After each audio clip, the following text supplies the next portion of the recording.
Whoops. Good morning, America, from California to the New York Islands. Hope I didn't repeat that. Welcome to Quarantine Coffee Hours, the program made for you and me. I'm your host, Derek Pratt, the educator at the Erie Canal Museum in downtown Syracuse, New York. Now, we're not open at the moment, but I highly recommend that when all this is over, you come check us out and all of the other great cultural institutions and businesses in Syracuse. Hi, Mike. Today I'm doing my part to help local businesses, drinking my recess coffee out of my Jack Kerouac mug. There's Jack there. Another great quote of his from his book, On the Road. The only people for me are the mad ones. Since I'm sure everybody's already gotten through Tiger King, I suggest also try reading a book. And On the Road is a great place to start. Beautiful, well-written book. We're just waiting a little bit so some people can get on and join us. Please say hello in the comments. Hi, Connor. Welcome to the program. Also, quick shout out to a person who's been very supportive of this program since its announcement, Kim Sullivan. It's her birthday today, so happy birthday, Kim. With that out of the way, we're going to start talking about the Erie Canal and children on the canal. So once again, hi Lynn, I'm Derek, the educator at the Erie Canal Museum, so hopefully I know a thing or two about the Erie Canal. Hopefully. We shall see. I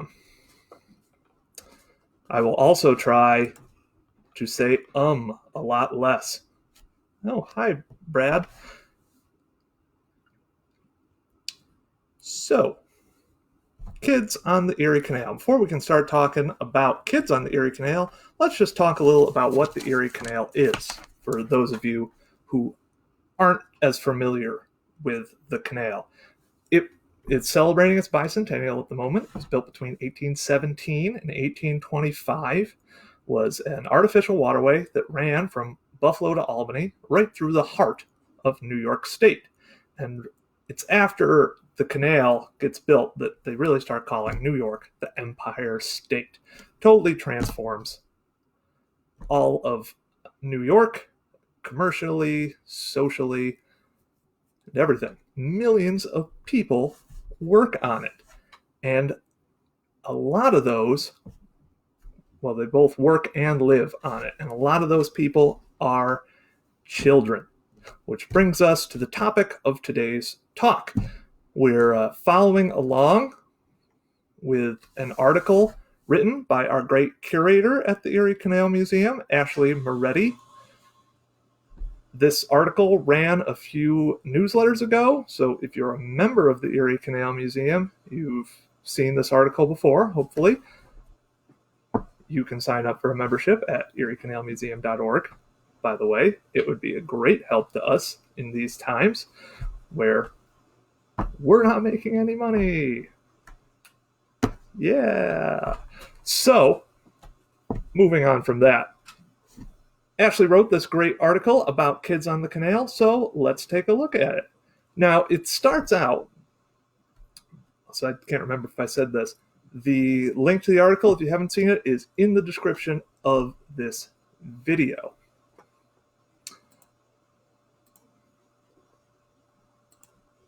So,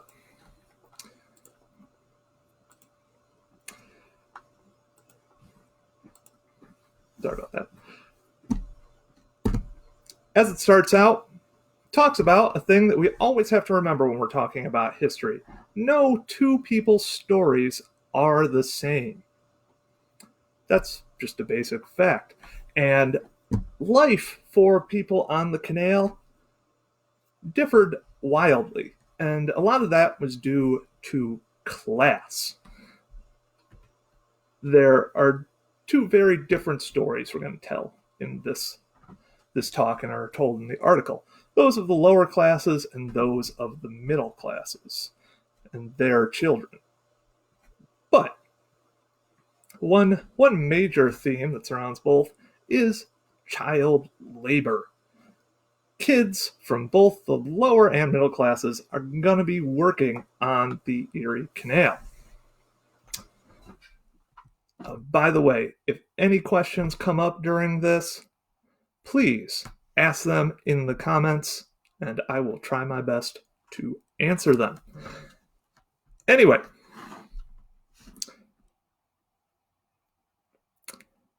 we're on child labor now. Well, if we're going to talk about labor in the 1800s, we obviously have to talk about immigration. And the two types of immigrants that are most associated with the Erie Canal, hi Vicky, are probably the Irish and the Germans and upstate New York in general. These are major immigrant groups.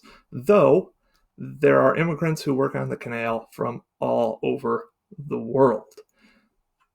The Irish and the Germans are just the two biggest. And of course, wrapped up in the canal legend is the Irish. They are almost synonymous with the Erie Canal. So let's talk about a little about how they got here. Because to understand the lives of children, we have to understand how they ended up here. And thousands of immigrant children worked on the Erie Canal. So the Irish, ubiquitous with the Erie Canal. Irish immigration spikes in the famous potato famine, which is talked about in the article. That occurs for about 4 years between 1845 and 1849. In Ireland, a blight occurs with the potato crop, destroying the harvest. I was lucky enough a few years ago to have gone to Ireland and happened upon the National Famine Museum in Strokestown, which, if you're ever in the middle of Ireland, check it out. It's really cool, and it makes the Irish potato famine really hit home. And you see that these peasants in Ireland, all they ate was potatoes. Pretty much, they were eating, I believe it was 6 pounds of potatoes a day, and like literally nothing else. Once a week, they might get some meat. So when the Irish potato crop fails, everyone in Ireland is starving.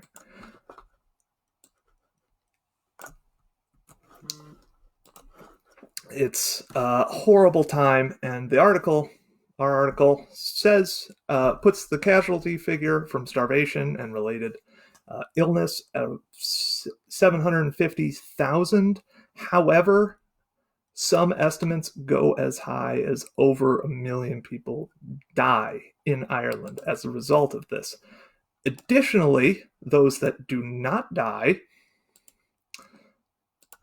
1 million more of them move out of Ireland and immigrate, largely to the United States, though there are Irish populations throughout the Western world from the Irish.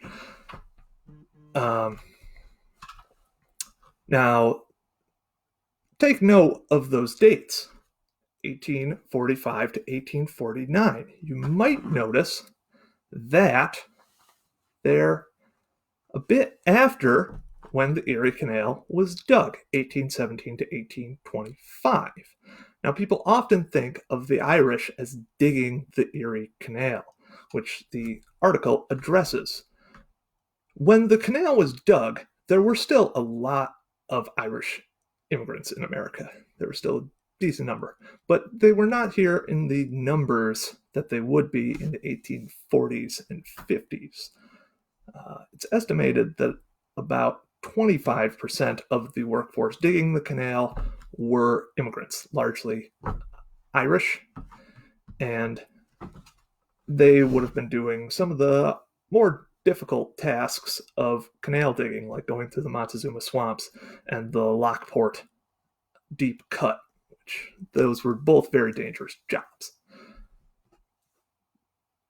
And that brings us to our first time the children are really going to appear in the story. Hey, Chase. So the Irish came for a lot of reasons. There was to escape this famine. Chase asks, why did the Irish come here? So, like we were talking about, the famine, also religious persecution. They were Catholics in the Protestant British Empire. There were political differences. Some were just hoping for a better life. Lots of reasons why the Irish come. So, anyway, the Irish are here in America, and they're helping to dig the Erie Canal and would eventually go on to dig most of the other canals in America. They're really synonymous with canal digging. They will play a major role in the enlargement of the Erie Canal. A great book on that is Common Labor by Peter Way, where you also find out about the kids who helped in the digging. Now, canal digging is very difficult and strenuous work. You really need to be a full-grown man to be able to accomplish this task well. So children couldn't exactly dig. However, like I said, canal digging is very strenuous work. And you would not want to do this job. At least you wouldn't want to do it sober, which is what the canal bosses realized. So, oftentimes, canal laborers got a significant portion of their wages paid in whiskey, which made them a bit looser and more willing to do their jobs. However, during the day, the canal bosses had to distribute this whiskey, and rather than take a able-bodied man who could be using a shovel to dig up the Erie Canal or any other canal, they generally had a kid carrying a jug of whiskey around to give to the canal workers. So there's our first child-related job on the canal. So you can see kids were involved with the canals from the very start. Similarly, in Germany and the rest of Europe, they were affected by this great potato blight. Hey, Karen. Oh, well, that's cool. Her grandfather was a tugboat captain. Neat. Where was I? Right. Throughout the rest of Europe, Ireland was not the only country that was affected by the potato blight of the late 1840s. The rest of Europe got hit by potato blight as well, and much of their peasantry was eating a diet consisting largely of potatoes. There's a whole bunch of other things happening in Europe as well. But eventually it all boils over in 1848 in what's called the Springtime of the Peoples, which is a fascinating event. But, long story short, a bunch of revolutions occur all over Europe against absolute monarchies. They're eventually brutally crushed by 1848, but they're no, there's no but. The people who are these revolutionaries are then forced out of Europe, largely. And the real hotbed of these revolutions was Germany. So tons of Germans leave Europe in 1849. They're called 49ers, kind of not like the football team or the ones over in California. Different type of 49er. And they come to America. Now, the article addresses, there's Poles and Italians and a whole bunch of other people are also coming to America at this time and immigrating from Europe, but Germans are another major group. The article talks about how these immigrants largely because they're very poor, they don't have many other options other than to live in the cities where they enter America, such as Boston, Philadelphia, New York City.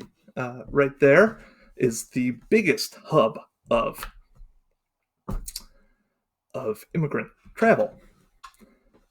But eventually, immigrants get out of these cities and move up, especially from New York, move up the Hudson River, then down the Erie Canal. And you can see significant populations of German and Irish immigrants in the major cities of the canal: Utica, Syracuse, Rochester, Buffalo, and in the smaller communities that surround it.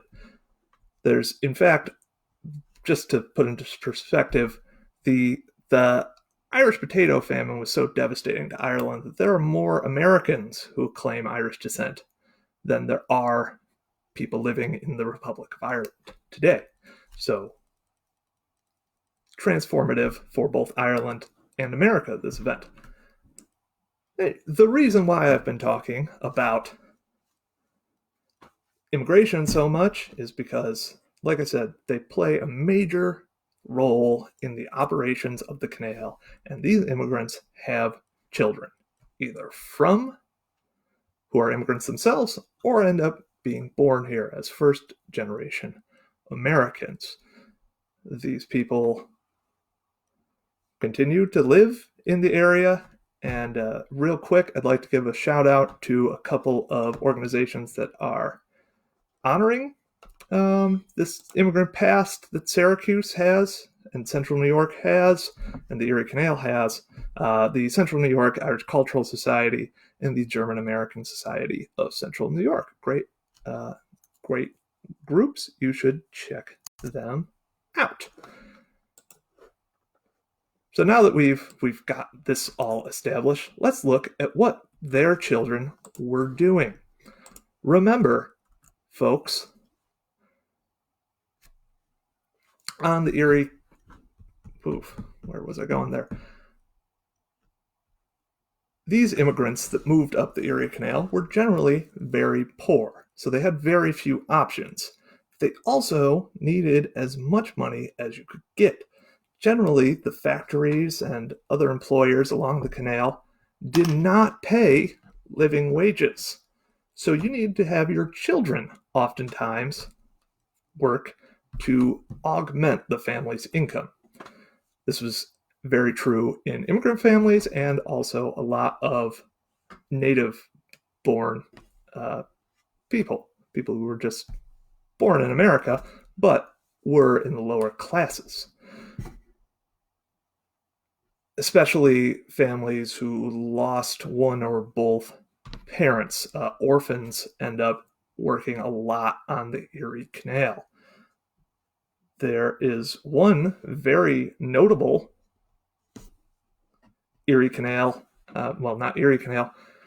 It's one very notable kid who his father dies. He's kind of an orphan and has to support his family and ends up working on the canal, who becomes a very famous person in American history. I'll let you in the comments guess who that might be.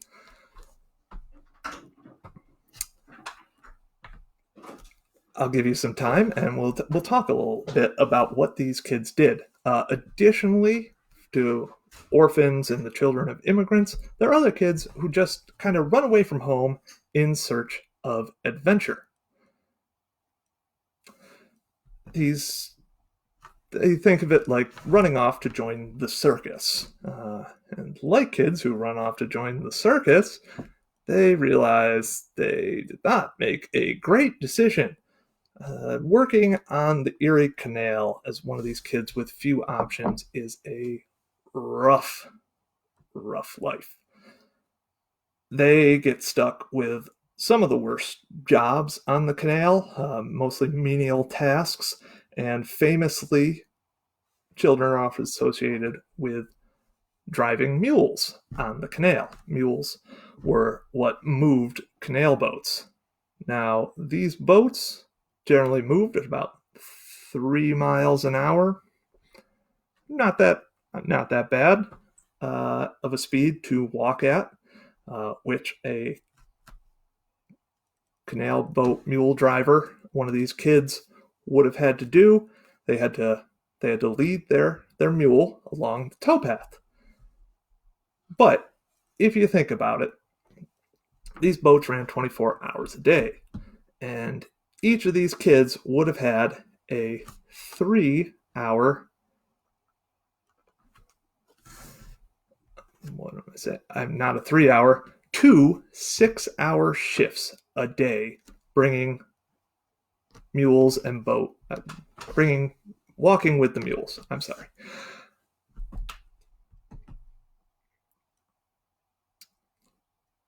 If you take the average of 3 miles an hour for these boats and multiply that by 12, that means you're walking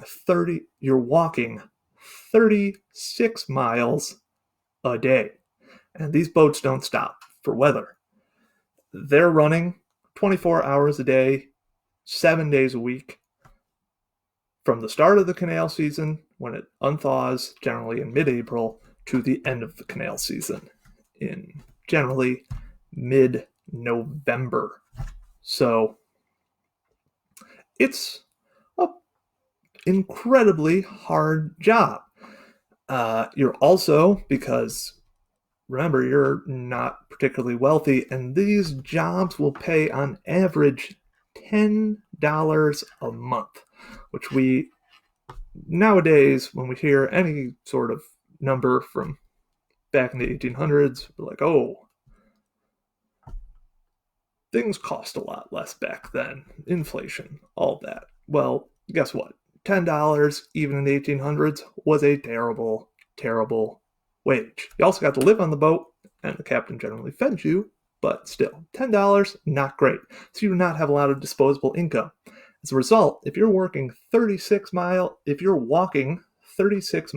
a day, your shoes are going to be destroyed very quickly, and you do not have the money to replace shoes. So you're probably doing this barefoot in all sorts of weather. If you know central New York, upstate New York, it can snow here into late May and into September. And in the summer, it can get up to occasionally like 100 degrees and be disgustingly humid. So it also rains here. All that. You're walking through whatever kind of weather with your mules. It's a hard knock life for the mule driver. And when the canal does close, you've not been paid much, if we'll remember. So then what are you going to do? If you're an orphan, you don't have a family to go home to. Your canal boat may have been frozen into the canal. You're miles and miles away from home. And even if you do go home, you don't have a job. Remember, you're working on this canal boat to augment your family's pay. So they probably don't have enough money to feed you. So a lot of these kids they do a petty crime, get arrested, and go to jail for the winter. That's how they get themselves food and a place to live in. Not great. And it's estimated, a study's done in 1848, that 10,000 kids that year were working on the Erie Canal. So this was happening to thousands of kids, and that's just in 1 year. So the Erie Canal, where you've got mule drivers, that spans for about 100 years. So that's the life of an Erie Canal, a lower class Erie Canal kid. Now back to our question from earlier: who rose to national prominence from being a canal worker? I see we've got one correct answer, though she cheated a little. That would be my mother. Congrats, Mom. Yes, it was James Garfield. The 20th president of the United States started out as a canal boy on driving mules on the canals out in Ohio, um, and eventually became 20th president. So good for him. Most canal kids were not that lucky, especially those with such options. Um, Moving on, though, to maybe lighter topics than those of the lower class kids whose lives were generally nothing but drudgery. By the way, in the comments, if you'd like to read more about James Garfield, I'm including his campaign biography titled "From Canal Boy to President." If you want to read more about that, should be a good read. I haven't read it, but anyway, we move on to the middle class, which for our purposes is the children of the families who owned and operated boats, and the kids who would have lived on those canal boats.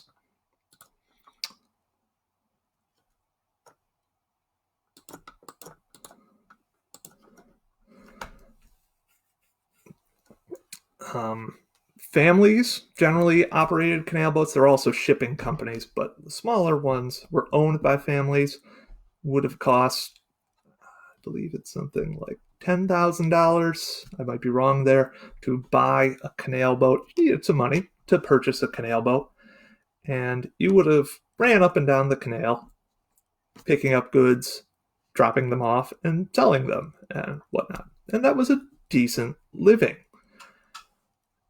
But like I said, these canal boats ran 24 hours a day. So if you were the owner or captain of a canal boat, you lived on the boat and your family lived with you. So that's where the kids come in this story. These kids lived better lives than those that were enjoyed by the children of immigrants generally and orphans and whatnot. They had a lot more freedom and free time. I forgot to mention that the mule drivers had practically no free time. After they did their 12 hours of walking the mules, they had to then make sure the mules were well taken care of, fed, cleaned, unharnessed, all that. Practically no time to themselves.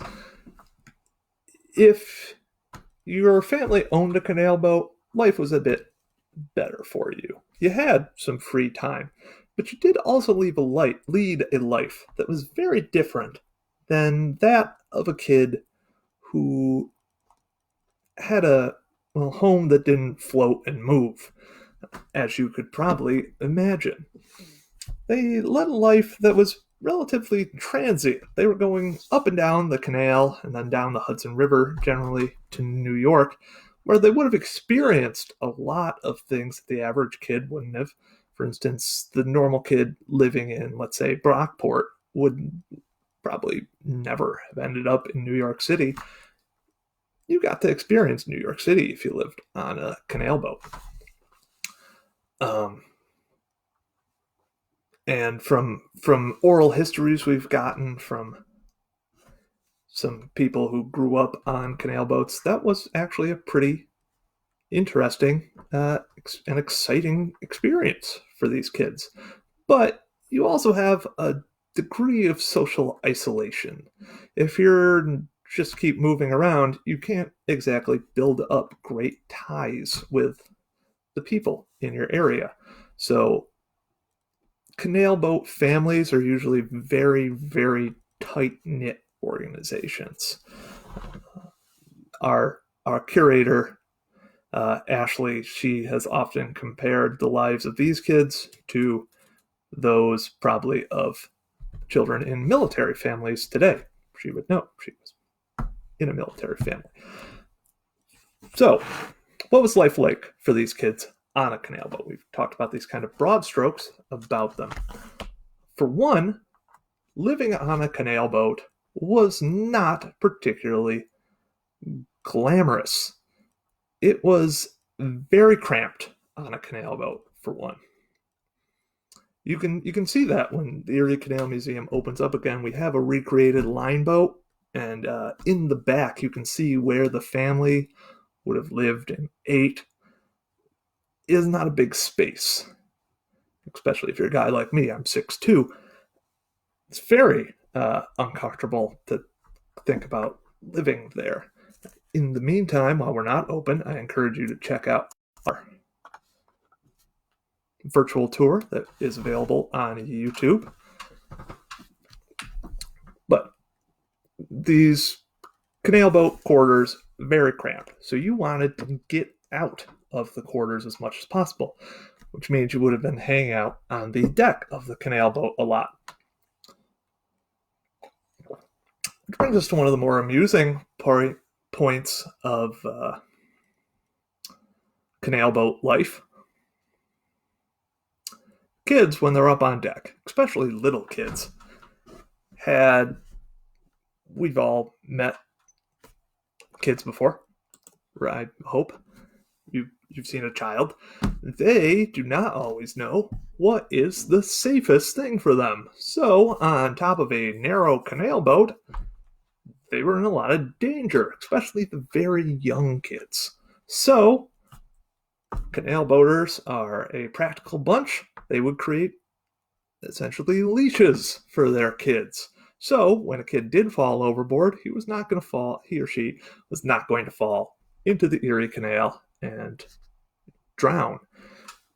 Lots of stories about these kid leashes, if you will. Also, you had a tendency to get knocked off of canal boats when you came to a bridge, which were notoriously low.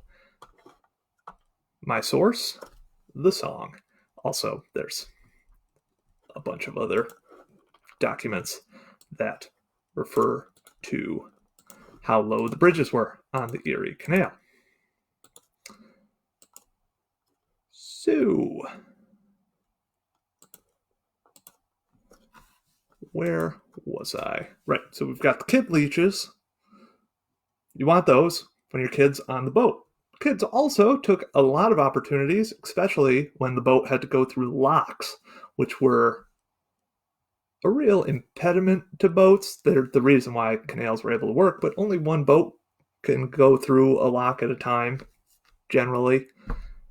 So there were generally traffic jams at locks, which allowed kids on the Erie Canal to go and explore the local area.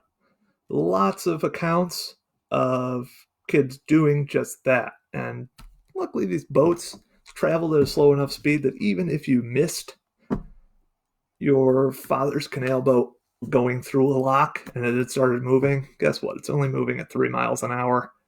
You can catch up to it at some point along the way. And that's really where socialization probably occurred. It's also where an interesting point of canal life that's brought up in Ashley's article occurred.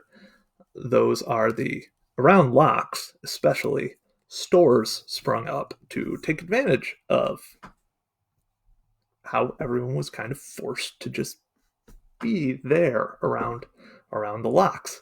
And they sold goods to all sorts of canalers, and no doubt, if you've hung out with a kid before, you recognize that, like, you go into a store, it's the kid who's like, hey, Mom, can I get this useless knickknack or some candy? So, very profitable for store owners, these children. There's also things called bum boats, which are these boats that plied local waters and would try to sell stuff to the people on decks. We have a great oral history in our collections where a woman recounts her favorite part of canal journeys was in the Hudson River. There was a boat that could steam up to you, and the guy was selling ice cream on it. It was the highlight of her trip. And so these sorts of things were very common on the Erie Canal. As for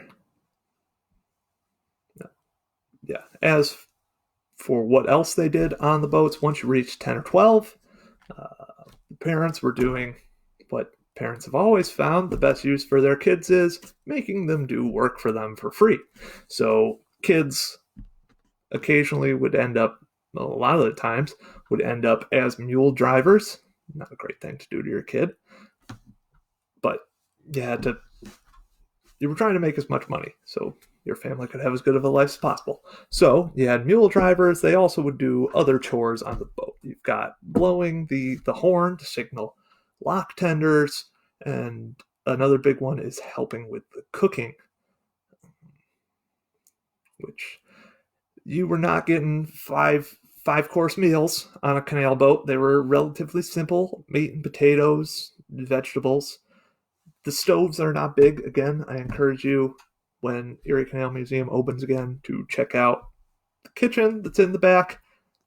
Not a huge stove, but you're eating your 3 meals a day out of that, which also, the stove being located in the living quarters of the boat, no doubt made living in the boat even worse, as a stove would have made it probably unbearably hot a lot of the year, especially in the summer when these canal boats were really operating at full steam ahead, or full mule power ahead.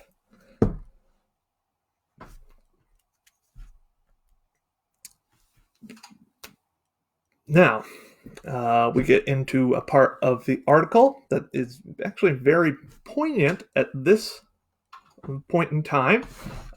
These kids, we've talked about some of the interesting, more fun parts of their lives. We're going to talk about even more fun parts to end this. There is a danger for these kids, though, which was disease. That played a major part in kids' lives. Most of us know that life expectancy in the 1800s was a lot lower than it is today, and a large reason for that is because of the high rates of infant mortality. If you made it past about the age of 20, you were good. You were probably going to live to be 70, 80 years old. But tons of kids died before that of varying diseases. Dysentery, cholera are some big famous ones. Typhus, just diarrhea will kill you back then. The article has the fun little recipe by Agnes Lake of Lockport. Her recipe for how to stop diarrhea, which consists of egg whites, castor oil, water, and the cure-all for all 19th century diseases, opium. Or, in this, it's called panagoric. But tincture of morphine is another name for it, showing that the opioid crisis in America has a long history. But anyway, they had all sorts of these kinds of cures for the varying diseases, and it was a rough time to be a kid because of diseases. They really hit hard in 1832 by a global pandemic, cholera, which sweeps over the world. Just when I read this part of the article, it was very poignant to our lives today. That people were facing this global pandemic, and kids were the at-risk population at this time, and they didn't understand germ theory and stuff as much. So anyway, moving on to more exciting topics, though actually I'll talk quick about one that's kind of related. What did kids do for fun? We're getting past the dark part, but I'll tell you what they did for fun. One thing they did for fun was to go swimming in the canal, which is a great way to get disease, because on board these boats, They did not have, central plumbing in the boats. No, they had chamber pots, which they then quickly emptied into the canal. So if you went swimming in the canal, yeah, not a great place to go swimming. Lots of human and animal waste in the canal to give you lots of fun diseases. But we've got plenty of pictures of kids swimming in the canal. So it evidently they didn't think it was that gross. It was, but they didn't think it was. So that was the thing they were doing there. They also could go swimming in other freshwater streams and sources. The article mentions Sylvan Beach up in Verona, New York, and Onondaga Lake. Which Onondaga Lake yet was not the Onondaga Lake of the 1900s. Who knows? Soon we may be swimming in Onondaga Lake again. Apparently. I won't be, but some people will be. Anyway, so they went swimming. That was one thing. Also at Onondaga Lake, as the article points out, there were a lot of amusement parks that kids loved to go see. There was, what's it called here? Always write things down. The White City was famous in the late 1800s as an amusement park. Thousands and thousands of lights, which electric lights were the new thing back in the 1800s. So that was very exciting. Plus they had roller coasters and everything. There's another one out at Sylvan Beach that, yeah, I mean, if you ride on that roller coaster now, you would definitely say, this seems like something people in the late 1800s, early 1900s would enjoy because it's terrifying to you today. It's very rickety. Anywho, so there's that. That's what a lot of them did for fun in the summer, as well as just playing out on deck on the canal boat and off the towpath. In the winter, that's a really interesting time for these kids. You can go ice skating. They drain the canal mostly of water, but there's enough water generally left in the canal that it freezes over, so you can go ice skating there. Famous pictures of people ice skating in Clinton Square on the canal in downtown Syracuse. Ice skating is a big one. Your canal boat ends up stuck somewhere. Canal boat captains tended to try to get to big cities like New York, Utica, Syracuse, anywhere that there was kind of a wide water where you could hang out with other canal boat people. So that's really when you had your opportunity to socialize and hang out with other kids and make new friendships. It's almost like summer camp to us today, just winter camp, and you were forced to be there because your house actually had a place that it stayed. It wasn't moving all over the state of New York. So that's where you would have made friends who you would have seen on the towpath during the canal season, no doubt, and you could catch up with them, which is cool. Thank you, Joe. Glad you're enjoying them. And also, when you're wintering on the canal, since you're not moving all over, that's when you can actually go to school. Now, often on canal boats, the mothers were taking care of schooling for their kids, kind of homeschooling.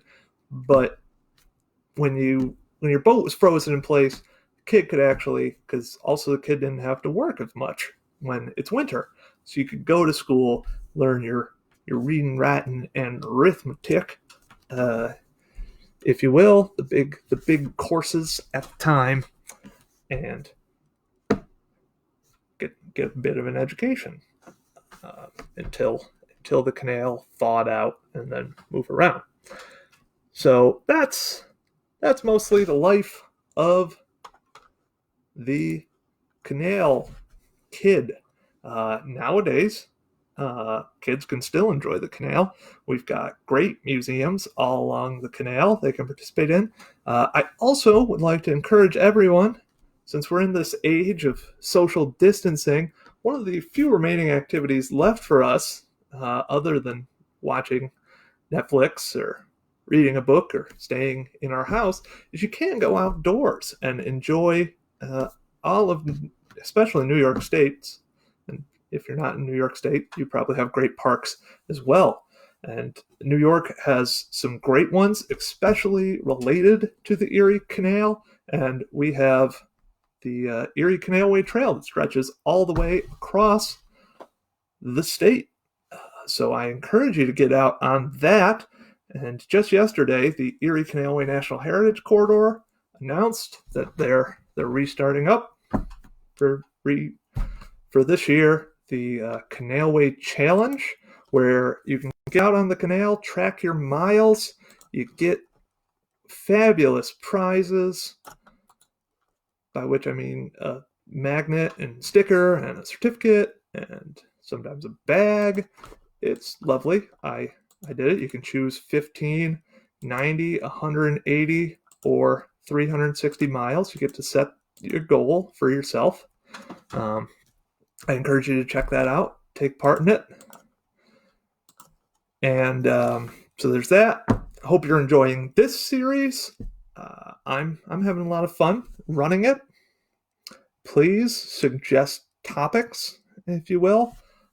Also, keep your eyes peeled for some future events we might have coming up. We're working on collaborating with both the Seward House out in Auburn and then also the Museum of South Texas History down in Edinburgh, Texas. What does the Erie Canal and South Texas have in common? Maybe you'll find out soon. So keep your eyes peeled for some exciting news there. And of course, I will end this by saying we really appreciate your support of the museum and being involved in this endeavor with us. We care a lot about you guys, our audience, and hope you're doing well out there. That said, the museum, we're trying to get you this content, and it's free. I don't want to make any. I want to firmly establish that, but also, if you could think about it, try making a donation to the Erie Canal Museum. We would really appreciate it in these tough times. The donation will help us to produce more of this great content. Ashley, just yesterday, she put out a curator talk on YouTube. We've got these exciting partnerships coming up, so please, if you can, make a donation. That's all for me this week. If you have any questions, feel free to reach out to me, and we'll see you next week. Bye.